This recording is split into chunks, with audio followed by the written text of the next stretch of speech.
Olá a todos! Hoje vamos estudar sobre o livro do Apocalipse e então vamos simplificar esta mensagem tão importante que Deus nos revela no último livro da Bíblia. Vamos então começar. Primeiro, antes de entrar dentro do livro, é importante nós percebermos efetivamente qual é o significado do seu título. É composto por duas palavras em grego que significam apó e calipso. Calipso significa sombra e apó significa longe. Por isso, o título deste livro significa Longe das Sombras, o que faz bastante sentido, pois neste livro Jesus, o próprio, vai revelar-nos, vai afastar das sombras, vai deixar às claras o que vai acontecer no fim dos tempos. E o que vai acontecer para quem se juntar a Ele e para quem não se juntar a Ele. Porque Deus é amor e mais uma vez Ele quer mandar-nos esta mensagem sobre o quão vale a pena juntarmos a Ele e o quão mau é ficar longe da sua presença. Então Jesus começa com uma forma bastante formal de nos mostrar esta mensagem. Ele quer que nós entendamos mesmo e por isso ele faz questão de ser bastante formal, pedindo a João, que foi arrebatado aos céus, mas que vai ter esta grande missão de contar esta mensagem, que seja muito específico em escrever tudo aquilo que ele vê. Então, João, um ser humano que vai ter estas mensagens todas celestiais, vai ter que se resumir a escrever com muita exatidão tudo aquilo que vê, para que nós agora possamos estar a receber esta mensagem, para vermos o quão Deus nos ama. Então, como qualquer carta bem escrita e mensagem bem enviada, ela começa com um pequeno resumo do que está contido nela, que eu passo-vos a ler. Apocalipse 1:1. Esta é a revelação de Jesus Cristo, que Deus lhe concedeu para mostrar aos seus servos as coisas que devem acontecer muito em breve. Deus enviou ao seu servo João, o anjo, que lhe mostrou estas coisas através de sinais. João testemunha que tudo quanto viu é palavra de Deus e testemunho de Jesus Cristo. Feliz é aquele que lê e aqueles que escutam as palavras desta profecia, se praticarem o que nela está escrito, pois o tempo está próximo. Então aqui nós ficamos com o resumo da mensagem deste livro, que é o próprio Jesus a falar connosco. Nos versos 1 a 3 existe esta apresentação. E nos versículos seguintes, do 4 ao 20, do 4 ao 8, ele vai direcionar esta carta, vai dizer a quem é que ela se direciona, que é às 7 igrejas de Deus, que representam o povo completo de Deus, e já vamos ver mais à frente porquê. E depois o Apocalipse vai-nos falar do remetente, vai falar do quão glorioso é Jesus, que é conhecedor de toda a verdade e nos envia esta mensagem. Por fim, do 9 ao 20 do capítulo 1, nestes versos vai ser contado como é que João foi arrebatado. Então que este vídeo também sirva de um guia para a vossa leitura. No capítulo 2 e 3, Jesus aparece-nos nesta cena, uma cena bastante íntima, em que João vê Jesus a andar por entre estes 7 candelabros, com uma intimidade bastante grande, como se os conhecesse de alto a baixo.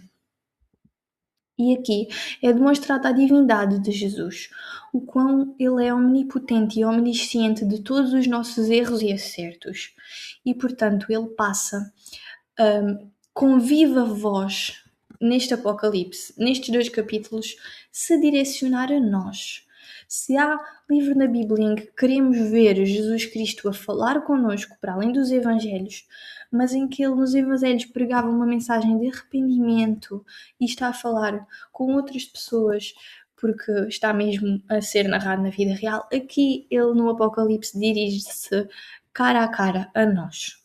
E fala com estas 7 igrejas, dizendo cada um dos seus acertos e dos seus defeitos. Estas 7 igrejas representam o povo de Deus ao longo do tempo e a sua evolução. Então, eu passo aqui a fazer um resumo daquilo que Deus disse às igrejas ao longo do tempo. Começa por Éfeso, firme, mas fria, que é como a igreja era no início. Jesus tinha acabado de morrer, e por isso ela sabia exatamente o que fazer. Mas esqueceu-se do amor. Esqueceu-se de ser misericordiosa. Ela sabia fazer milagres de cura, mas Jesus alertou-a para que ela deveria manter o amor entre si. Então ela é vista como firme, mas fria. Avançamos para Esmira, que é pobre monetariamente, mas rica porque tem o Senhor. Passamos para Pérgamo, onde houve muitos mártires, mas eles tinham uma coisa: apesar de serem martirizados e perseguidos, eles continuavam tolerantes, porque eles sim conseguiram acessar ao amor através desse sofrimento. Tiatira, ativa mas transigente. Aqui a fé cristã católica, ela passou a espalhar-se pelo mundo inteiro, mas começou a corromper-se aos poucos, a deixar alguns preceitos de Deus. Então ela é muito ativa, mas transigente. Avançamos para Sardes. Da sua atividade e da sua transigência, ela começa a ficar famosa. Toda a gente agora quer ser cristão e praticá-la, mas por dentro ela está morta, porque ela perdeu a sua essência e virou aparência. Mais para o final da história, mais para perto do nosso tempo, começa a surgir Filadélfia, pequena, que somos nós, os resistentes, os santos, que não se convertem a esta fama e a esta luxúria, mas perseverante, mas verdadeira na fé, que são os santos dos últimos dias. E por fim, o que vivemos hoje, Laodiceia, que é próspera, tem muitos bens materiais, como nós estamos a ver que cada vez temos mais bens materiais e mais conforto neste mundo, mas somos mornos. As pessoas de hoje são mornas, elas não têm uma opinião nem outra, elas não são nem bem nem mal, não escolhem o bem nem o mal, elas deixam-se levar quase que involuntariamente, sem propósito na vida. 2/3 dos adultos, houve um estudo que surgiu que nem sabem qual é o seu propósito na vida. Então Jesus diz nesta carta: então, mas quem me dera tu fosses frio ou quente, porque és morno, nem frio nem quente, eu estou quase a vomitar-te da minha boca. Porque dizes, sou rico e agora não preciso de mais nada. Pois então escuta, tu és infeliz, miserável, pobre, cego e nu, e nem sabes disso. Queres um conselho? Queres mesmo ficar rico? Então compra o meu ouro, ouro puro, derretido no fogo. Queres vestir bem? Compra as minhas roupas brancas para cobrir a vergonha da tua nudez. Queres ver? Pois eu tenho o colírio para os teus olhos. Quanto a mim, eu repreendo e educo todos aqueles que amo. Portanto, sê fervoroso e muda de vida. Já estou à porta e bato. Quem ouvir a minha voz e abrir a porta, entro com ele em sua casa e janto com ele e ele comigo. Ao vencedor, eu darei um prémio. Vai sentar-se comigo no meu trono, assim como eu venci e estou sentado com o meu Pai no seu trono. Quem tem ouvidos, ouça o que o Espírito diz às igrejas. Então, podemos ver que Jesus se dirige completamente a nós para nos poder instruir sobre os erros que estamos a cometer.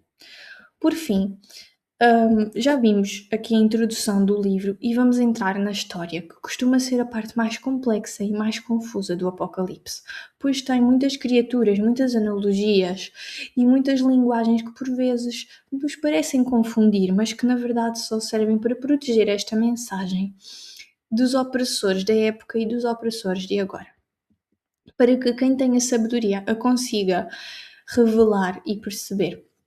E um dos grandes mistérios que há no Apocalipse e em toda a Bíblia são os números. Mas assim como na altura eles diziam tu és nota 10 ou tu és um zero à esquerda, assim como hoje em dia nós usamos esta expressão, na altura, como em hebraico as letras também significam números, os números também têm o seu significado. E então vamos ver aqui alguns dos significados mais importantes dos números da Bíblia. O 7, tal como está presente nas 7 igrejas, significa a completude, a totalidade. É esta a representação do número 7. Por exemplo, quando Pedro pergunta a Jesus quanto devemos perdoar, ele diz 70 vezes 7, ou seja, o perdão total, o perdão completo, porque é multiplicado por 7, que é a completude. É este o significado. 12 representa o povo de Deus, os 12 discípulos, as 12 tribos, e vamos ver mais vezes o número 12 neste livro do Apocalipse. O número 3 representa a divindade e, como oposição, também a trindade corrupta. Para intensificar a mensagem dos números, eles são multiplicados. Então, por exemplo, os 144.000, o povo de Deus que vai estar com ele no final dos tempos a executar a justiça, não quer dizer literalmente que são 144.000 pessoas e que o número dos santos é limitado.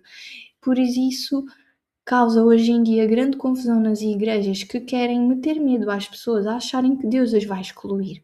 Na verdade, 144.000 nada mais é do que 12 vezes 12, que é o povo de Deus completo, perfeitamente completo. E então é para isso que este número é utilizado. Por fim, temos o número 24, que é 12 vezes 2, o que quer dizer a igreja completa de Jesus, de Deus, que vai estar no seu trono e na sala do trono. Agora vamos passar para a descrição completa desta obra magnífica, que vai ser dita de forma muito simplificada para que consigamos perceber a sua história. Ora, como na altura eles tinham esta forma de explicar às pessoas o conhecimento apenas através da oralidade, pois não existiam livros, os únicos que transmitiam a palavra de Deus ao povo eram os sacerdotes, nos poucos livros que havia. E por isso, a maior parte do povo, como é que ia aprender os preceitos de Deus? Eles aprendiam os preceitos de Deus ao conseguirem ouvir sobre a forma de um quiasmo. O que é um quiasmo? Um quiasmo é uma repetição da mesma história. E para deixar mais claro, eu vou-vos dar um exemplo de um quiasmo muito simples. Imaginemos que eu queria contar a história de amor entre Maria e João. Então, se eu fosse dizê-lo sob a forma de quiasmo, ficaria assim. A Maria e o João encontraram-se e amaram-se e por isso se casaram. A Maria e o João casaram-se porque se amaram e assim que se encontraram. E assim, repetindo a primeira parte e a segunda parte, e deixando central a ideia do casamento, nós podemos ver que eu falo do encontro deles na primeira e na última parte, e nas partes do meio eu falo do amor deles e por fim do casamento. Então, nós podemos perceber que a repetição vai nos ajudar a compreender melhor esta mensagem do Apocalipse.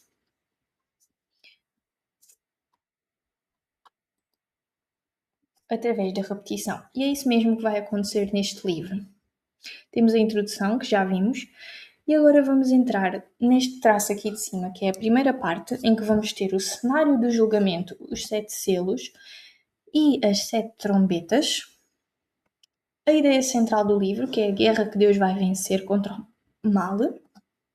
E na segunda parte vamos ter as 7 taças e o julgamento final, em que o cenário do julgamento vai ser... O julgamento final vai ser um reflexo do cenário do julgamento inicial e as 7 taças vão ser um reflexo das 7 trombetas. E assim nós vamos conseguir perceber melhor porque é que quando nós chegamos a meio do livro do Apocalipse parece que se começa tudo a repetir outra vez, o que fica muito confuso na nossa mente se não tivermos esta ideia de quiasmo e não fizermos a ligação entre as coisas quando estamos a ler. Então vamos ver que as 7 trombetas vão ser um aviso e as 7 taças vão ser o julgamento de Deus, que o cenário do julgamento vai ser a fase inicial e que o julgamento final vai ser um reflexo dessa fase, onde a segunda parte vai ser dita com mais detalhes para que nós possamos interiorizar melhor este conceito tão amplo, cheio de coisas celestes na nossa e de representações divinas tão complexas e quase inefáveis à consciência humana nesta nossa linguagem simples, que é mais uma prova do amor de Deus. Então vamos começar aqui o cenário do julgamento, em que João é levado à sala do próprio trono de Deus, onde Deus está sentado entre todas os seus 24 anciãos, representando a igreja, e à sua volta, à volta do seu trono, estão os querubins, que são anjos da mais alta patente, que servem e que estão aos pés do seu trono, juntamente com o espírito das 7 igrejas, mostrando que Deus está sempre, sempre a ouvir o seu povo e os seus clamores.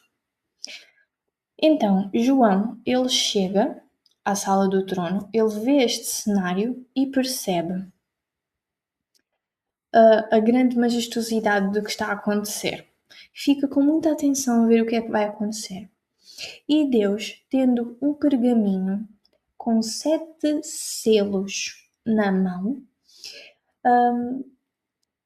pergunta: quem é digno de abrir este livro? E vamos fazer um parênteses para perceber o que é que Deus tem na mão. O único pergaminho na altura da época de João que tinha 7 selos era o pergaminho da herança. As cartas comuns tinham apenas um selo e as mais importantes tinham 3. Mas 7 selos só eram colocados num pergaminho a quando da herança. Quando um pai morria, escrevia a sua herança toda e deixava ao seu filho, que só ele é que podia abrir. Então, quando Deus pergunta quem é digno de abrir este livro, na altura, na cultura judaica, João era instruído a que os judeus tinham a grande recompensa, a grande herança do povo de Deus. Então João realmente estava a ver à frente dos seus olhos o livro da sua esperança, o livro que o motivava a continuar a servir a Deus, a sua recompensa, o poder de poder habitar com Deus na herança que Ele lhes tinha preparado após este mundo de sofrimento. Era o desejo de João, aquilo que ele mais queria e que o seu povo mais desejava. Mas fez-se um silêncio nos céus quando Deus perguntou quem é que é digno de abrir este livro. E quando João viu aquele silêncio tão demorado, percebeu que ninguém era digno. E começou a chorar, a chorar copiosamente, a chorar muito, porque na cabeça dele ninguém tinha conseguido servir a Deus. Todo o esforço do seu povo não tinha sido o correto, não estavam também eles a servir a Deus da forma correta. Ninguém tinha conseguido ser digno de receber a herança que Deus lhes prometeu. E isso deixou-o muito assustado, pelo que ele começou a chorar. É interessante que o anjo aqui consola: João, não chore, está tudo bem, porque de repente entra na sala do trono Jesus, a única pessoa que é digna de receber a herança de Deus. E Deus, após entregar o seu filho, dá-lhe então a herança, porque ele cumpriu a sua missão e ele serviu a vontade de Deus, e por isso ele pode receber esta herança. E o que é esta herança? É a escritura da terra. É o poder de julgar os humanos e todos os espíritos que se rebelaram contra Deus. É realmente a única pessoa que é digna, e realmente a única pessoa que é digna de fazer este julgamento é Jesus, o puro, o justo e o verdadeiro. Então, vamos ver aqui os selos que vão ser como ordens que Jesus, o Rei do Rei e os Senhores dos Senhores e o Senhor dos Senhores vai dar aos seus anjos, aos seus querubins, para que eles executem, tal como num tribunal em que Jesus é o grande juiz. Ele sim é o grande juiz. Ele dá uma ordem e ela fica decretada através destes selos. Porém, ainda há a parte da execução, em que, por exemplo, aqui na Terra, um agente da autoridade, num caso, por exemplo, de um decreto de despejo, o agente da autoridade vai executar, mas até à execução existe um prazo. E então, esse prazo é de execução é o resto do livro, pelo que estes 7 selos são o julgamento justo e verdadeiro de Jesus, que vão dar início ao julgamento da Terra que está espelhado na história deste livro e que vamos então ver. As primeiras ordens, os primeiros 4 selos que Jesus abre são os cavaleiros, o anticristo, a guerra, a fome, a morte. Por fim, no quinto selo, os mártires, as pessoas que foram perseguidas e mortas por amar a Deus, vão clamar por justiça, clamar pelo seu sangue. A terra será abalada e, juntamente com o seu povo, Jesus vai executar o juízo sobre sobre a terra e sobre aqueles que se afastaram de Deus, o que vai estar refletido nas 7 trombetas, que são os grandes avisos que Deus nos vai dar na sua misericórdia para que nós nos convertamos a eles. Vamos ver que muitas teorias dizem que estes avisos já estão em vigor. Então vamos ver as 7 trombetas. Primeira trombeta: desmatamento e queimadas da terça parte da terra. Segunda trombeta: vulcões e tsunamis. Terceira trombeta: poluição da terça parte da água doce. Quarta trombeta: poluição do ar e escurecimento do céu. Quinta trombeta: perseguição espiritual por demónios soltos do abismo. Sexta trombeta: guerras a partir do rio Eufrates, que é o Iraque. E sétima trombeta: ressurreição dos mortos e arrebatamento da igreja. E podemos ver que estas trombetas vão do capítulo 8 ao 11. Ora, tendo este livro 22 capítulos, chegamos assim à metade do livro. E eu não sei se repararam, mas muitas das coisas que estão aqui explanadas já estão na verdade a acontecer. Se virem as notícias, podem ver, por exemplo, até em Portugal, é comum notícias como a maior área ardida nas últimas décadas. Se estiverem atentos no Anel do Pacífico, onde há muitos vulcões, vários vulcões entraram em erupção que não entravam em erupção há séculos, ou até que nunca tinham entrado em erupção. A poluição da terra e do ar que temos visto nos últimos tempos e que tem provocado o aquecimento global.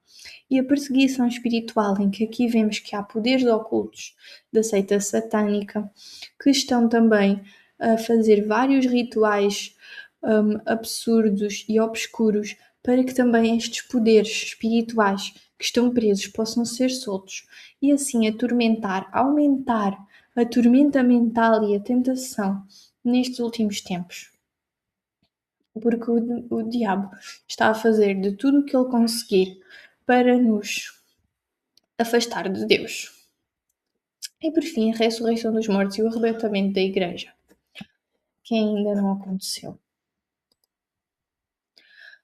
Agora, após vermos estes grandes avisos, Deus vai começar-nos a explicar sobre a ideia central do livro, que é a guerra que ele vai vencer contra o mal.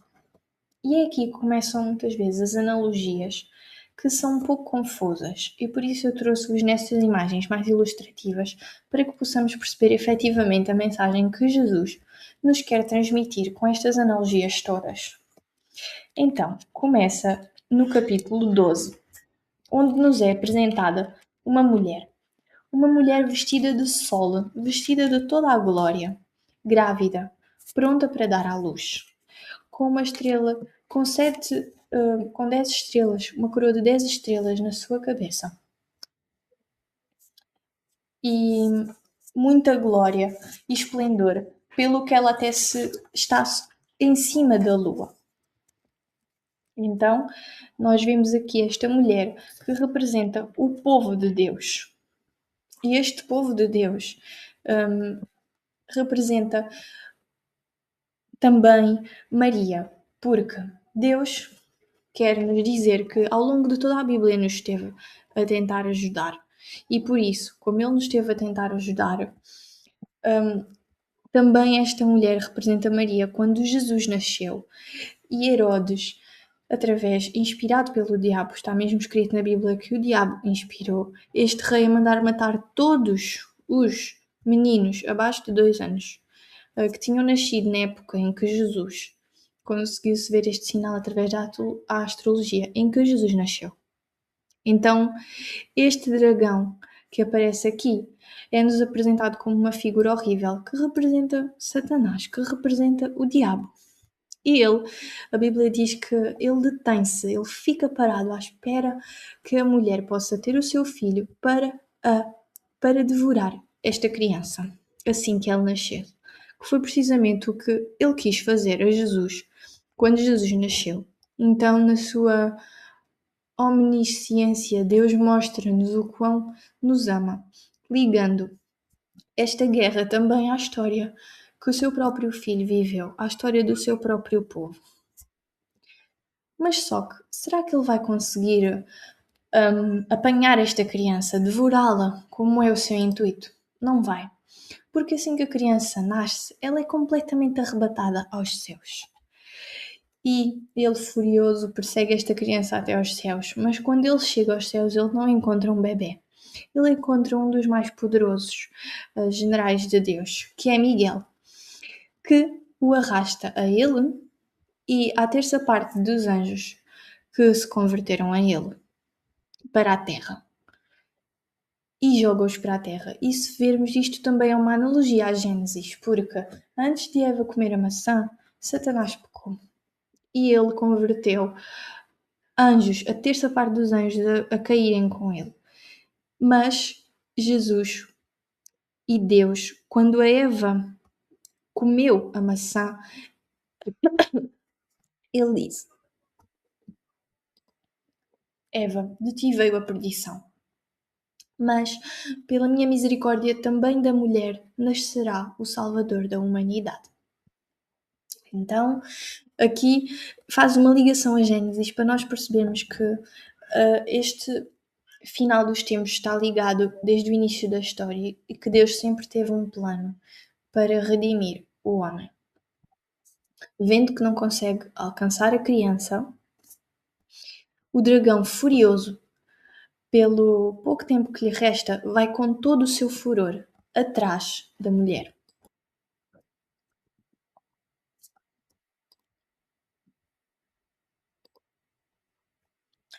A mulher, porém, é escondida por Deus num deserto.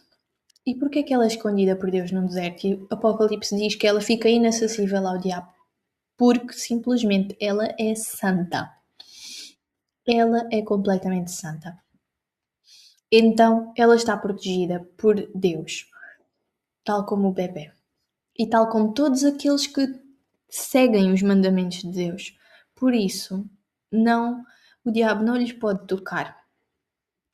Então, o que é que ele faz? Ele vai à procura da descendência dessa mulher, que são os homens de hoje, frágeis e confusos. Ele vai com toda a furor atrás deles. Mas ele vê que já não tem o poder, porque ele está no mundo espiritual, ele já não tem o poder de os enganar tão facilmente. Então ele arranja uma ajuda, um homem que é descrito como uma besta. É descrito como uma figura horrível para demonstrar a sua pobreza espiritual.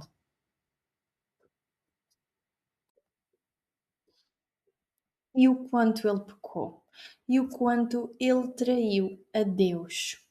E por isso é que ele tem esta aparência que está aqui representada de alguma forma. Tem boca de leão, corpo de leopardo, é uma aberração, patas de urso, para mostrar o quanto o seu espírito é impuro, tal como o do dragão. E este homem que o diabo vai usar para querer seduzir toda a humanidade e com ele para imitar a trindade divina, formando a trindade satânica, vai também estar uma segunda besta, que muitos dizem que vai ser uma figura religiosa, um papa ou alguém com muita autoridade religiosa no mundo, que vai dar testemunho e vai dizer sim, o anticristo, esta besta, tem toda a autoridade e é o Messias e vai fazer sinais. E o Apocalipse diz que ele vai fazer sinais, vai mandar vir fogo do céu. E também diz que, como o diabo, ele é, se repararem, uma cópia invertida de Deus, porque ele quer enganar, ele vai também fingir que a besta é o Messias. E é também isso que esta segunda besta vai dizer. Ele é o Messias, adorem-no. E por isso, o diabo também vai curar o anticristo de uma ferida mortal que ele vai ter, tal como Jesus teve, porque até agora ninguém conseguiu vencer a morte como Jesus. E por isso o diabo quer fazer uma cópia para levar o seu engano ao limite. Uma cópia de Jesus Cristo, para que as pessoas possam render-se e adorá-lo, fazendo então reviver esta pessoa que vai ser morta com uma ferida mortal, mas que na verdade quem vai encarná-lo vai ser um espírito maligno. Então ela vai erguer-se ressuscitada e vai pedir que todos a adorem. E esta segunda besta fará sinais nos céus, enganará as pessoas e obrigará todas as pessoas da terra a adorarem esta imagem da besta, que muitos dizem que vai ser a inteligência artificial, que vai ser uma grande estátua, um grande robô que vai falar.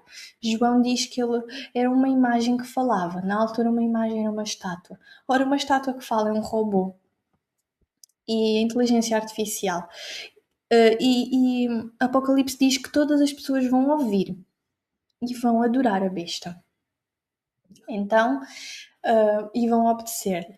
Então, mas o que é que seria? E nesta altura é que as pessoas vão pôr a marca da besta. Mas o que é que seria esta marca? Bem, o mais consensual é que esta marca seja um chip introduzido que vai conseguir ler as nossas ondas cerebrais que representam as nossas emoções, porque sim, o nosso cérebro emite ondas e frequências e cada frequência transmite uma emoção.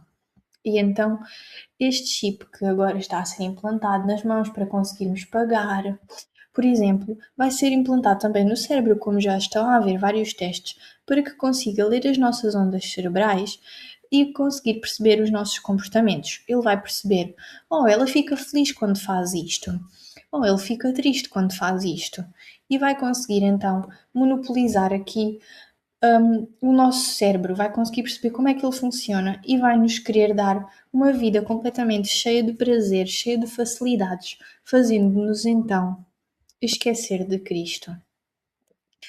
E também, enquanto hoje o algoritmo ele funciona por likes, na altura ele não vai precisar que nós demos like ou não arbitrariamente, ele vai conseguir ler o nosso cérebro através dessas ondas e vai conseguir perceber se nós gostamos ou não do conteúdo. E por isso ele vai, através da inteligência artificial, aprender, recolher os nossos dados e aprender, evoluí-la para conseguir mostrar-nos sempre as coisas que nós gostamos, para assim conseguir parar de ter a mensagem, o espalhamento da mensagem do Evangelho e efetivar ainda mais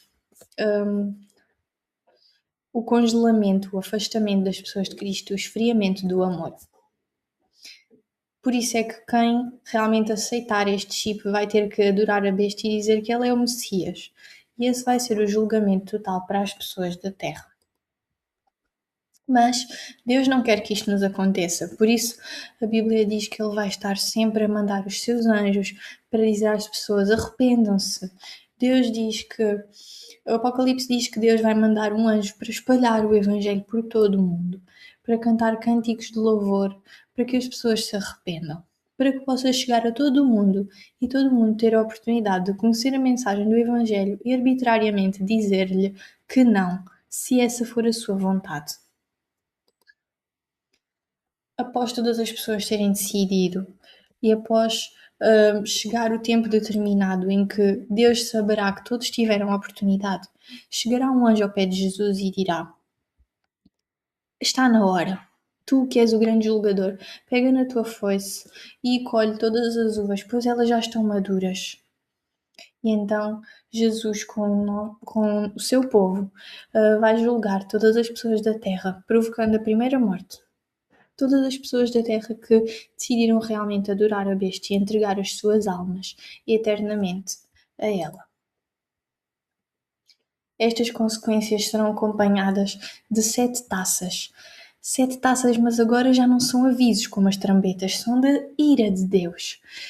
Pelos que, após terem tido todas as oportunidades, não se converteram. E é importante dizer que Deus faz isto, estas taças, este julgamento, também em resposta ao clamor dos santos e dos anjos, que agradecem e dizem: finalmente vai cair o grande inimigo do nosso povo, que atormentava os humanos dia e noite, que não parava de julgá-los pelos seus erros e vai ser expulso dos céus para sempre.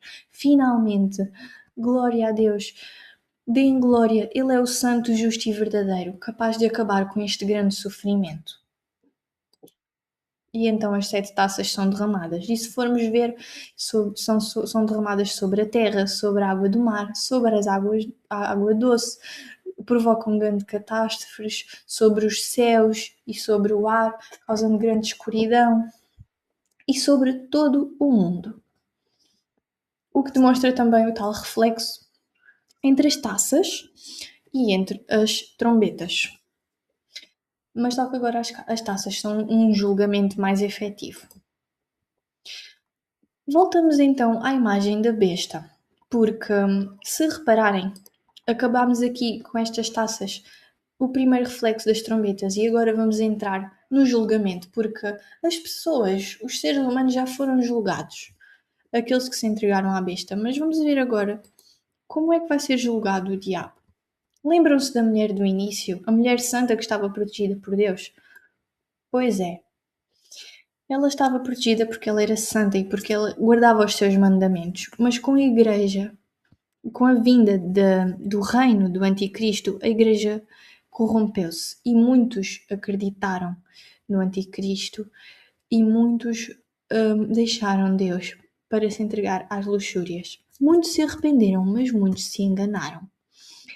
E agora a mulher santa, que era protegida por Deus, deixou de estar protegida. E quando Jesus leva João outra vez ao deserto, onde Deus aguardava, ele encontra essa mulher sentada sobre a besta, sentada sobre o espírito do mal. A Bíblia diz que ela no seu cálice tem o vinho formado pelo sangue dos mártires, pelo sangue dos santos, que sobre a sua cabeça ela tem blasfémias e que ela está sentada sobre todos os reinos, que ela domina toda a terra e que promove o engano de todas as pessoas que estão na terra. E então vai ser julgada juntamente com a besta. Podemos aqui ver o paralelismo, então, após termos visto estas 7 traças, entre os 7 selos, que são as ordens que Jesus dá, as 7 trombetas, que são grandes avisos ao longo do tempo, e as 7 taças, que são realmente o julgamento. Podemos ver aqui, por exemplo, segunda trombeta, um terço da vida oceânica e dos barcos é destruída. Segunda taça, envenenamento total da água salgada. Terceira trombeta, a água doce é envenenada. Terceira taça, o envenenamento da água doce. Quarta trombeta, um terço do sol e da lua e das estrelas se escurecem. Quarta taça, também sobre o sol, um calor abrasador. Quinta taça, quinta trombeta, abre-se um abismo. e o sofrimento dos homens aumenta, como uma forma de aviso. Mas já na quinta taça há uma escuridão total, na capital do Anticristo, o que simboliza agora o reflexo dessa cegueira espiritual no mundo físico, e o céu escurece-se, representando essa cegueira espiritual que o mundo vive. Depois, na sexta trombeta, é solto os 4 anjos que estão presos junto ao rio Eufrates, e na sexta taça esse rio vai então secar-se. E por fim vai haver a grande guerra na sétima taça. É importante, por exemplo, ver aqui a ligação entre as ordens iniciais que Jesus deu e a sua efetivação nas taças, passando pelo seu aviso na trombeta. Por exemplo, aqui no quinto selo, existe o clamor dos mártires, onde os mártires clamam por justiça, pelo que o seu sangue seja feita justiça ao sangue que eles derramaram apenas por dizer que amam a Deus. Então eles recebem vestes brancas e ficam a aguardar pelos irmãos. E então vem a trombeta. O sofrimento espiritual dos homens aumentam e muitos se convertem. Mas aqueles que não se convertem vão passar pela taça da ira de Deus e sofrer a escuridão total da sua alma, tal como eles escolheram. Então é bom aqui ver que o decreto de Jesus Cristo nos 7 selos, é refletido no julgamento efetivo e executado na terra, porque tudo aquilo que ele diz acontece. Então é feito o julgamento final. A grande Babilônia cai, é completamente destruída. A Bíblia fala em grandes louvores nos céus por isto tudo estar a acontecer e por finalmente estar a ser feita justiça, mas também nos dá a perspectiva do que é que está a acontecer na terra. Enquanto os anjos são espectadores que louvam a Deus sobre tudo o que está a acontecer, os homens que estavam completamente embebidos na prostituição daquela cidade e enganados por ela, lamentam-se pela sua destruição ao vê-la acontecer diante dos seus olhos. Então, os mercadores, a Bíblia aparece aqui o Apocalipse aparece aqui com várias falas dos mercadores que se lamentam e dizem: ai, ai, ó grande Babilônia, quanto à grandeza, todos os que tinham navios no mar enriqueceram, mas bastou uma hora para ficares arruinada. E eles choram muito, porque tinham ficado ricos naquela cidade, mas agora ela já não existia. Mas o Apocalipse diz que eles choram longe dela, porque veem que a destruição dela é tão grande que têm medo de participar do seu sofrimento.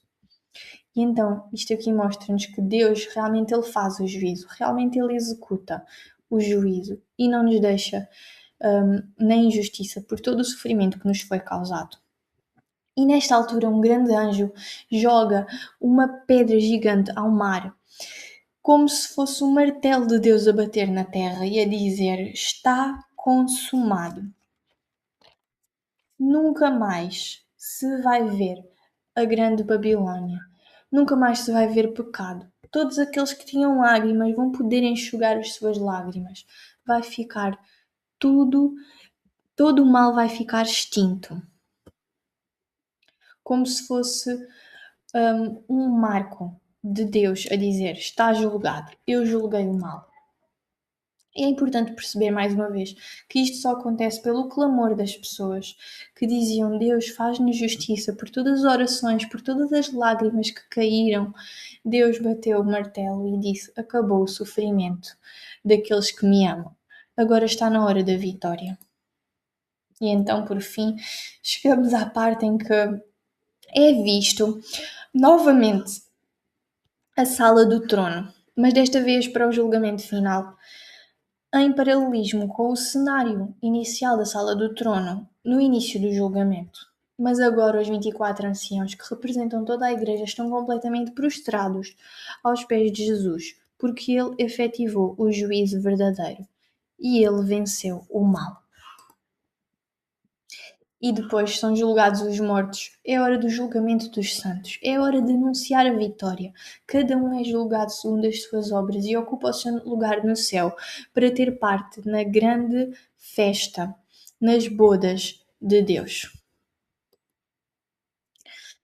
E é claro que, após o povo ter sido julgado, todos aqueles que se entregaram à besta terem tido o seu destino, também o dragão é preso durante 1000 anos e a besta e o anticristo são julgados no lago de fogo para sempre. Mas Deus, alguns dizem que está a dar uma pequena oportunidade ao diabo.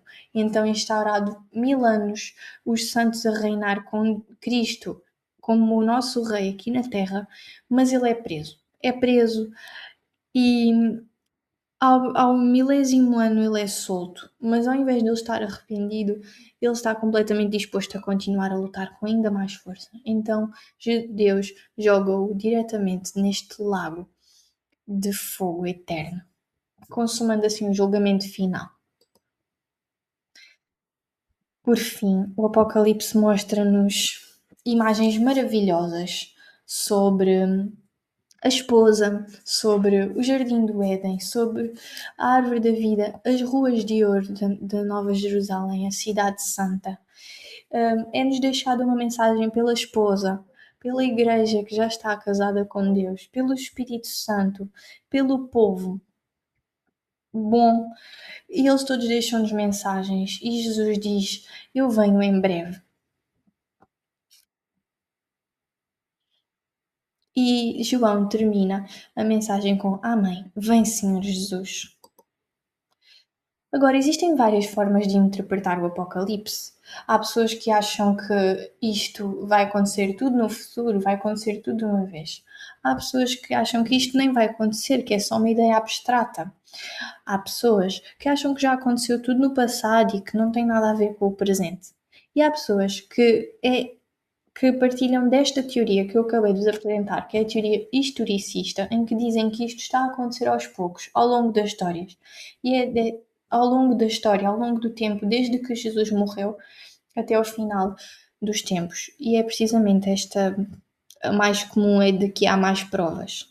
Mas, por exemplo, há muitas evidências, há muitos padres católicos que, por muitas vezes o papado ser acusado de ser o falso profeta, escolhem ser preteristas, dizendo que já aconteceu tudo e que os papas não são nenhum falso profeta.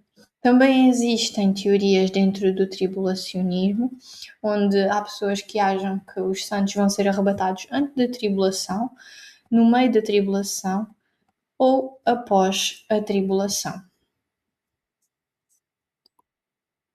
Agora vamos ver alguns sinais que já estão a acontecer hoje.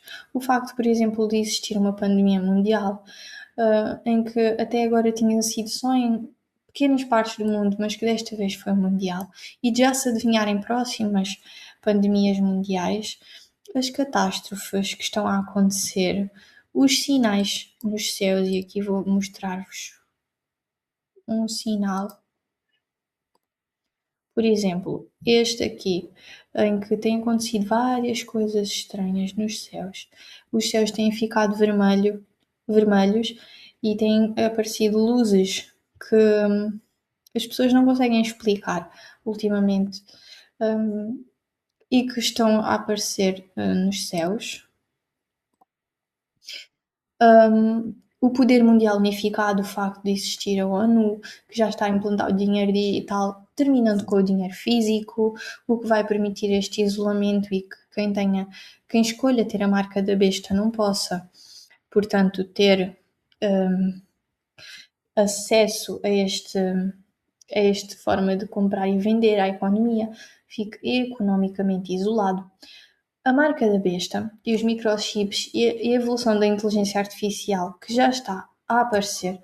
E aqui, por fim, um também que eu vos quero mostrar, que é a adoração a ídolos, em que, como podem ver, são vastos e cada vez mais frequentes os festivais em que várias pessoas andam aqui a gritar e a saltar e a pular enquanto adoram ídolos gregos, tal como na época da Babilónia.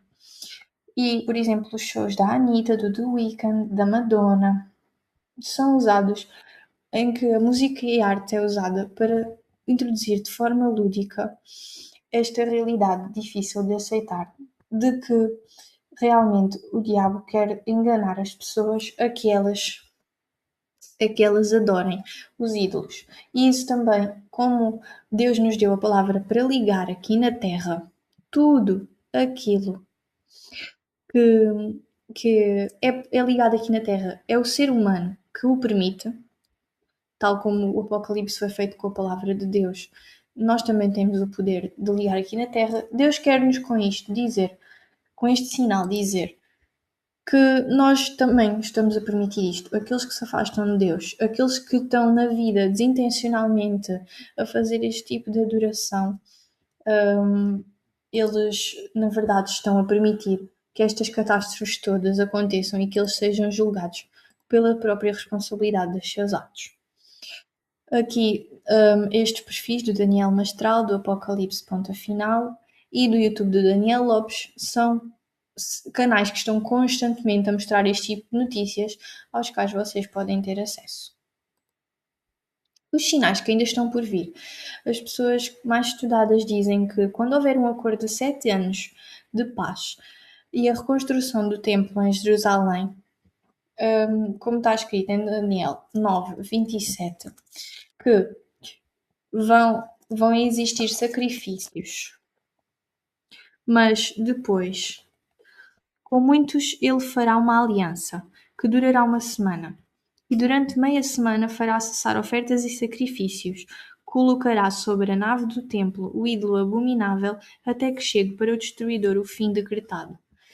Ou seja, ao meio deste acordo de paz de 7 anos, em que o templo vai ser reconstruído, a besta, o anticristo, este homem soberbo, vai entrar no Santo dos Santos e dizer: Eu sou Deus, adorem-me e aceitem a minha marca. E aí os judeus e todos os cristãos que sabem que ele não é Deus, que lhe estão gratos pela reconstrução do templo, mas que sabem que ele não é Deus, vão se voltar contra eles. E é aí que vai começar a perseguição dos cristãos.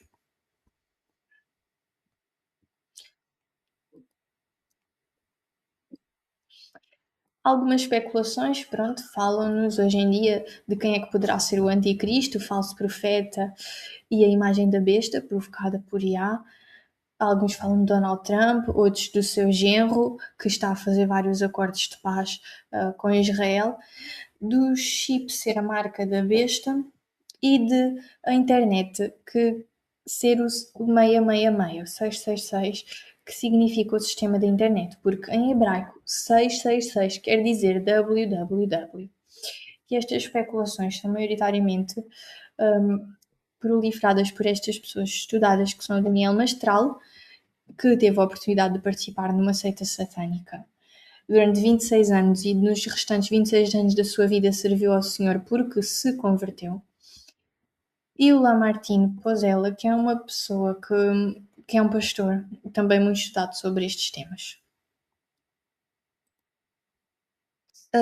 Por fim, terminei esta apresentação dizendo que me inspirei principalmente nestas 7 personalidades que estão aqui: Pablo Marçal, Daniel Mastral, Daniel Lopes, Rodrigo Silva, Lamartine Pozella, Rogério Vilela e Ana Cláudia Gonzaga.